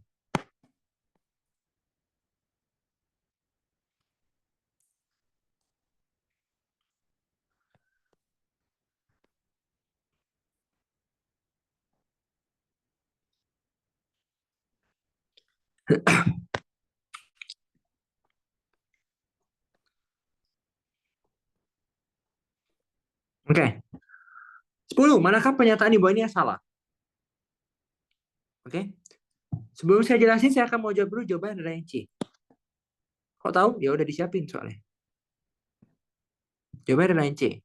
Tapi saya akan jelaskan kenapa. Oke. Yang A, jika C lebih besar dari 1, maka C kuadrat lebih besar dari min 1. Nah, ini benar atau salah? Bagi yang udah ikut kelas gratis edu kelas pasti tahu cara ngerjainnya gimana. Yuk, cara ngerjainnya gimana? Jika maka implikasi. Berarti kita apa lakukannya? Cacah dulu dong. Coba, kalau C lebih besar dari 1 itu kita ambil berapa lah ya? Ambil 2, 3, 4, 5, 6 dan seterusnya lah gitu ya. Nah, anggaplah ambil 2. 2 kuadrat berapa 2 kuadrat? 4 ya. 4 itu lebih gede dari min 1. Lebih gede. Berarti benar nggak? Benar. 3 lebih besar dari 1. Kuadrat 9 juga lebih besar dari min 1 kan? Nah, yang A nggak ada masalah. Yang B, terdapat suatu bilangan real C sehingga 2C plus 7 sama dengan 1 min 5C. Jadi yang B itu ya kerjain aja kayak biasa teman-teman, jangan pusing. Oke? Kerjainnya 2C tambah 7 sama dengan 1 minus 5C. Berarti 7C sama dengan 93. Berarti C itu adalah 93 dibagi 7. Ya udah, ini bilangan real teman-teman. Ya, udah. Ada C-nya, 93 per 7. Jangan bingung. Yang D, untuk setiap bilangan real C, terdapat bilangan real D sehingga C kurang dari D. Nah, untuk setiap bilangan real C, terdapat bilangan real D sehingga C lebih kecil dari D. Nah, ini yang D itu mau bilang gini nih. Misalkan kalian kan bilangnya apa? Untuk setiap bilangan real C. Jadi untuk setiap bilangan real C itu, jadi dia tuh mau ngomong gini. Mau C-nya berapapun. Ya, untuk setiap itu mau C-nya berapapun, terdapat bilangan real D. Nah, jadi maksud pilihan ini adalah apa? Mau C-nya berapapun, pasti ada D sehingga D itu lebih besar dari C. Ulang. Mau C-nya berapapun, pasti ada D yang lebih besar dari C. Itu yang mau dikatakan pilihannya. Jadi nih, misalnya nih, saya punya C-nya, anggaplah awal-awal C-nya 10. Ada nggak C? Ada nggak suatu bilangan D yang lebih besar dari C? Ada jawabannya. Jawabannya adalah ya 11, 12, dan seterusnya. Kalau C-nya digedein misalnya jadi 10 pangkat 3. Ada nggak D-nya? Ada. 10 pangkat 3 tambah 1. 10 pangkat 3 tambah 2 dan seterusnya. Kak, kurang gede, Kak. Ya udah, C. 10 pangkat 1000 ya. Ada nggak D yang lebih gede? Ada. 10 pangkat 1000 tambah 1. 10 pangkat 10.000 gitu kan? Bisa aja kan? Oh, ada. Jadi itu benar. Jadi mau C-nya berapapun, C-nya berapapun, pasti ada D yang lebih gede. Begitu ya. Nah, terus yang E. Yang E kalau 0, ini agak unik nih. Kalau C-nya di antara 0 sampai 1, 2C kuadrat per C tambah 1 kurang dari 2. Nah, ini gimana? Nah, jujur anak TPB-nya belum tentu bisa, teman-teman. Jujur ya ngomong. Nah, ini gimana kerjanya? Oke, jangan bingung dulu. Bentar, aku juga mikir ini gimana cara kerjanya.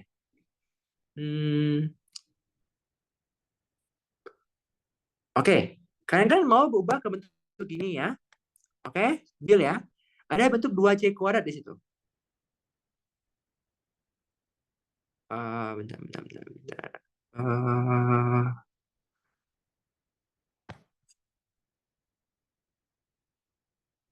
Oh ya, bisa deh. Oke, ada bentuk 2C kuadrat di situ. Nah, langkah pertamanya apa coba?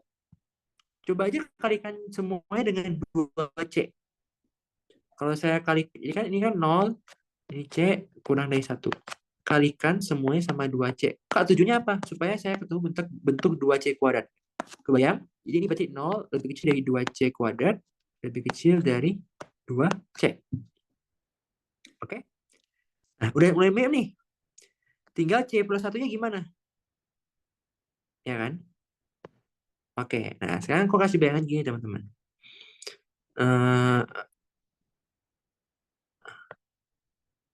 Enggak ya. Sebentar.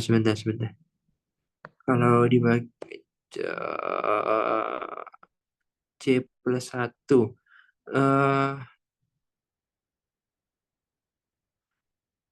Oh ya udah hasilnya. Oh, ini bagi aja semuanya dengan C plus 1 teman-teman.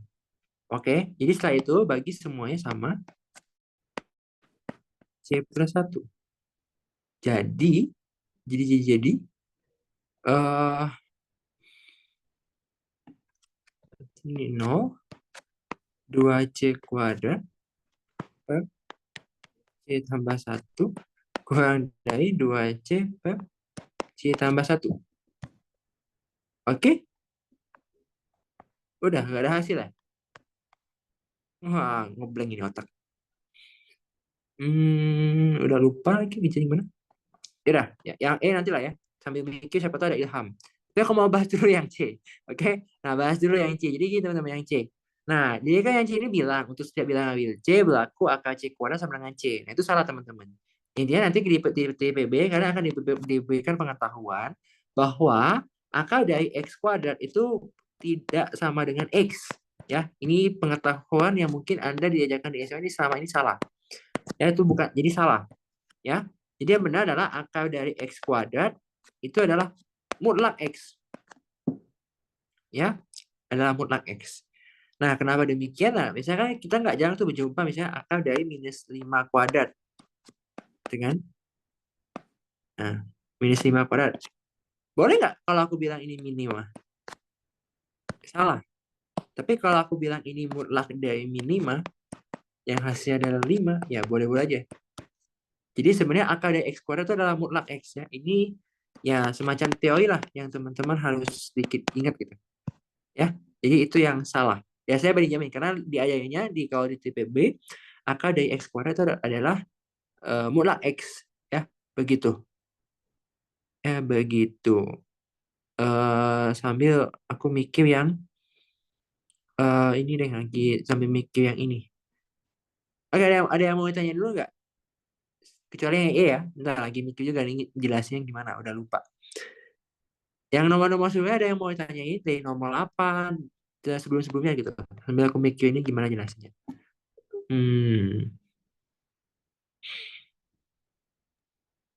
Kak, di komentar ada Kak.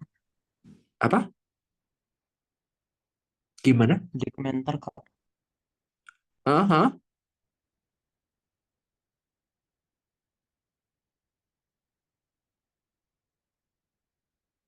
Gimana ini?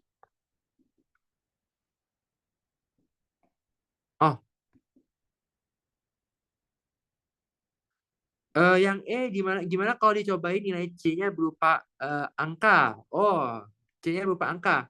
Boleh nggak teman-teman? Boleh, boleh banget. Ya, silakan. Boleh banget itu. Itu kalau Anda udah kepepet itu boleh. Tetapi secara dosen itu nggak boleh.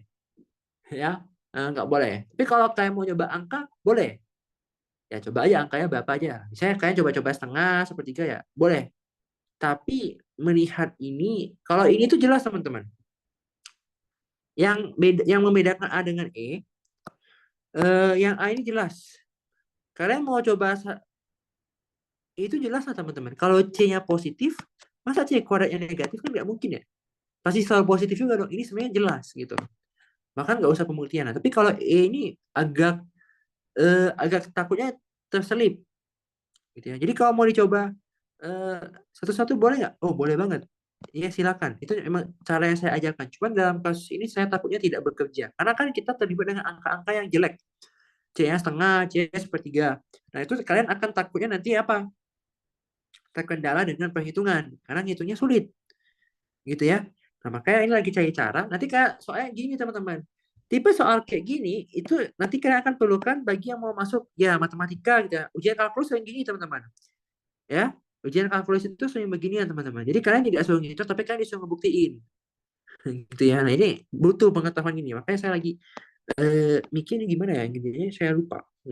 Bentar, bentar. Kalau jadi bisa ketemu angka gitu loh. Eh, hmm, Kayaknya langsung deh dia tuh. Oke, ya ini langsung ya. Ini sama tanya ya. Ini kan dari ini nih, udah gini ya. Oke, jadi tadi yang belum ngikutin. Jadi kita punya gini. Kita mau ubah dari ini jadi kayak gini. Oke. Nah, jadi solusi kita pertama adalah kita kalikan dengan 2C. Supaya apa? Supaya ada bentuk 2C kuadrat. Sesudah ada bentuk 2C kuadrat, kita bagi dengan C plus 1.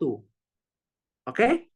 Nah, sekarang teman-teman, kita diberikan pengetahuan dari awal bahwa apa? Bahwa C itu kurang dari 1. Oke? Nah, pengetahuan ini akan memberikan kita bahwa kalau C yang kurang dari 1, maka ini akan kurang dari 2 kali 1 per 1 tambah 1. Yang artinya adalah 1 ya. Ya, 1 ini kayaknya. Jadi kalau aku salah, nanti aku indah. Ya. Nah, artinya apa? Artinya tinggal ini ambil sama ini. Oke? Nah, berarti tinggal ini. 2C kuadrat per C tambah 1 kurang dari 1. Nah, kalau 2C kuadrat per C plus 1 kurang dari 1,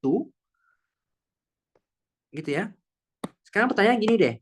Kalau misalnya si ini, ya, kita anggaplah dia si kotak gitu ya. Si kotak kurang dari 1.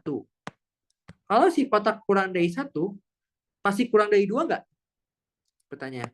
Pasti dong. Orang dia aja lebih kecil dari 1, nggak mungkin lebih besar dari 1, nggak mungkin lebih besar dari 2 dong. Nah, gitu yang mau dikatain. Yang mau di ngomongin. Jadi, karena dia lebih kecil dari 1, ya, ini argumennya ya. Karena lebih kecil dari 1, ya, lebih kecil dari 1 berdasarkan sifat transitif, nah itu pasti akan lebih kecil dari 2. Nah, makanya dia benar. Ini pasti lebih kecil. Nah, ini namanya logika matematika lah. Ini butuh skill lah, butuh latihan lah teman-teman. Ya, begitu. Jadi intinya gimana caranya kita bisa nyocokin lah gitu. Oke, ada yang mau tanya dulu dari nomor 1 sampai 10? 54. part 2. Kalau nggak ada, mungkin kita bisa lanjutkan dengan sesi dokum ya. Oke, silakan kalau ada yang mau nanya.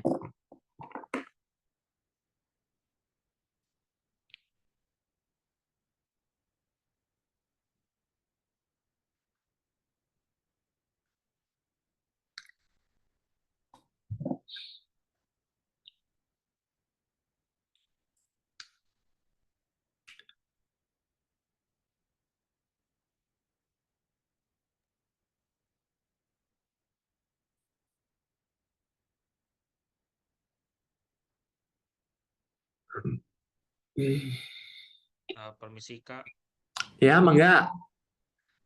saya menanya yang nomor 10 itu, yang Hmm. bagian E. Itu emang kalau di kuliah itu Kak harus kita sebutin hasilnya, hasil jadinya, penjelasannya. Kebetulan kalau ini PG ya nggak usah. Jadi kalau ini kan PG ini kebetulan teman-teman. Nah, itu kalian kalau mau pakai cara curang yang kayak pernah aku ajarin, yang kayak masukin aja setengah, sepertiga, seperempat, boleh nggak? Boleh. Ya, boleh. Nah, cuma kalau nanti di TPB, takutnya esai. Karena pernah kejadian gitu teman-teman ya, esai. Gitu. Nah, jadi kalau dia esai, nah takutnya nanti kalian nggak kebiasa. Nah, kalau esai, tapi kalau ini PG ya boleh, sasa aja gitu. Gitu loh. Ya, jadi ya eh ya semacam latihan aja sih sebenarnya. Ini yang benar gitu. Gitu loh. Gitu. Jadi kalian akan banyak terlibat lah dengan begini. Nah, dan kita akan lebih bahas lebih dalam lah. Karena ini banyak kok kuah diuji. Hitung teman-teman. Jadi di ujian matematika di ITB itu nggak selalu ngitung teman-teman. Ya, nggak selalu ngitung. Ini kalian harus pakai logika juga lah waktu itu. Nah, itu waktu itu. Ya, gitu. Ya, mungkin gitu sih jawab. Ya, jadi jawabannya adalah nggak harus selalu gitu dibuat gini, tapi kalau misalnya PG ya boleh aja, silakan C-nya setengah, sepertiga, dan seterusnya gitu. Cuman itu pun belum ada tentu jawaban pasti, gitu ya kan. Karena agak mencurigakan sih angka-angkanya pecahan gitu kan, susah juga kan hitungnya. Nah, makanya lebih better sebenarnya pakai cara ini, gitu. Ya, ada yang mau nanya lagi? Satu lagi aja lah, gitu ya. Kalau mau lihat yang kayak gitu-gituan, oh kayaknya di YouTubeku dulu masih pakai cara gitu deh, pakai cara curang juga. Yang bagian ngefans Pak Bara, kayaknya Pak Bara pernah ngebahas ya. Itu ada di tutorial bab 0 gitu. Nah, kalau ada yang ngefans sama Pak Bara tuh boleh tuh nonton videonya beliau. Ya, mungkin juga dapat ilmu matematika juga lebih bagus daripada saya gitu ya. Sejauh beliau dosen gitu. Oke, ada yang mau nanya lagi? Kalau nggak ada, nanti ini file di-share, tenang aja ya. Gratis kok. Oke, nggak ada yang mau nanya lagi ya? Mungkin bisa desain ke Trisa lah. Trisa, Halo semuanya, boleh on cam dulu yuk kita dokumentasi dulu buat hari ini.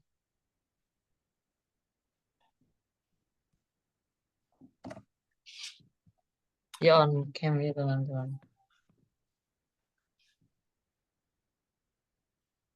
minimal yang nyuruh on cam juga on cam lah ya. Hahaha.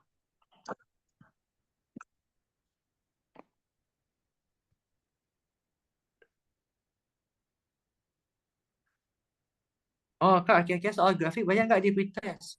Kalau dibilang banyak, kayaknya enggak lah. Kalau grafik mah paling satu dua. Tahun lalu sih kayaknya grafik nggak ada lah kayaknya. Satu doang kayaknya yang persegi panjang itu kayaknya.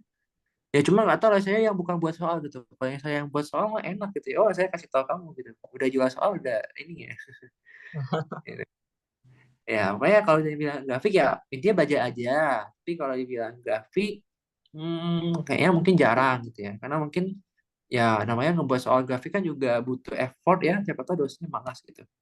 Udah, ayo udah kum. Yuk, yang lain on cam dong, yang lain.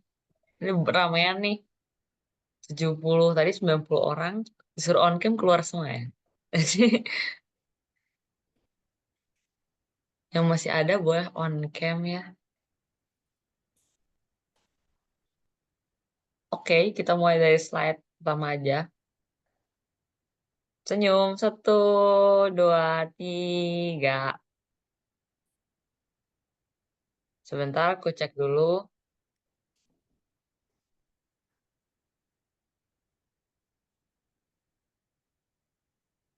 Oke, aman. Lagi slide selanjutnya, slide 2. 1, 2, 3. Sekali lagi, 1, 2, 3. Ya, slide terakhir. 1, 2, 3. Oke, terima kasih. Mungkin Evan boleh di closing aja. Oh ya, oke. Ya selamat ya, selamat lagi ya, semangat lah ya belajar matematika ya. Karena kok masih lama gitu ya. Kalau yang masih ingin menikmati libur boleh ya, refreshing refreshing dulu boleh gitu ya. Nanti 5 hari lagi ya disambut teman-temannya yang SNBT ya, masih ya have fun dulu lah ya. Kalau emang mau ambis belajar ya, silakan. Literatur belajar banyak, bukan dari eduklas doang ya, bisa dari ya macam-macam lah ya. Nanti kalau kayak emang niat belajar ya, semua adalah dari drive dan segala macam. Oke, mungkin dari itu dari aku. Semoga ilmunya membantu. Nanti PDF-nya di-share. Oke, makasih. Semangat ya semuanya. Bye bye. Bye bye. Makasih, Kak. Makasih, Kak. Makasih, Kak. Terima kasih, Kak. Asik. Masih Kak Evan.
Recordnya dimatiin dong, Tis.